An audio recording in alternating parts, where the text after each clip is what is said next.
बे three months football कोचिं केम्पखौ organise खालामदों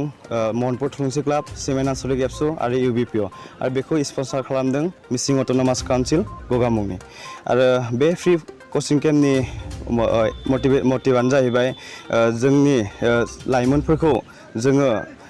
जोंनि लाइमोनफोरनि फुटबल स्किलखौ मा डेभेलप खालामनाय आरो बिसोरनि टेक्निकेल स्किलफोरखौ इमप्रुभ खालामनायजों लोगोसे बिसोरनो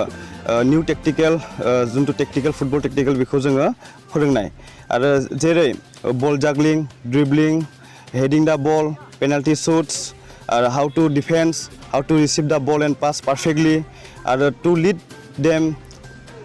healthy lifestyle and to teach them the values of practice good communication, teamwork, hard work, and to offer them a professional football training. दा बेबायदि जिहेतु जोंनि ओनसोलाव गोबां गोलैसोना थानाय गामिफोरनिफ्राय गेलेनो फैदों दा बिथांमोना गेलेखांनायनि उनाव जुदि बिथांमोनखौ मोजां मोनसे थाखोआव लांनो थाखाय आरो मा बेबस्था लाबावगोन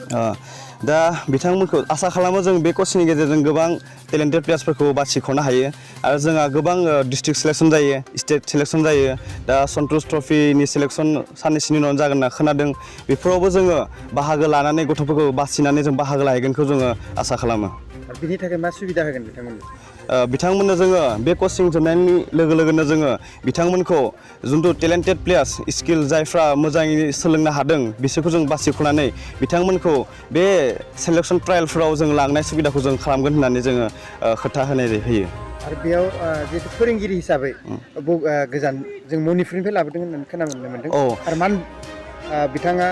माबायदि प्लेयार्स आरो बे बिथांनि फोरोंनाया माबायदि बिथाङाथ' जोंनि बेयाव फोरोंनायनि सिगां बिथाङा दुलियाजानाव 2 बोसोर दुलियाजान फुटबल कोचिं केम्प बिथाङा 2 बोसोर बेयाव फोरोंबाय आरो लोगोसे बिथाङा सासे नेशनेल प्लेयार बिथाङा एफसि गवायावबो जुनियर टीमाव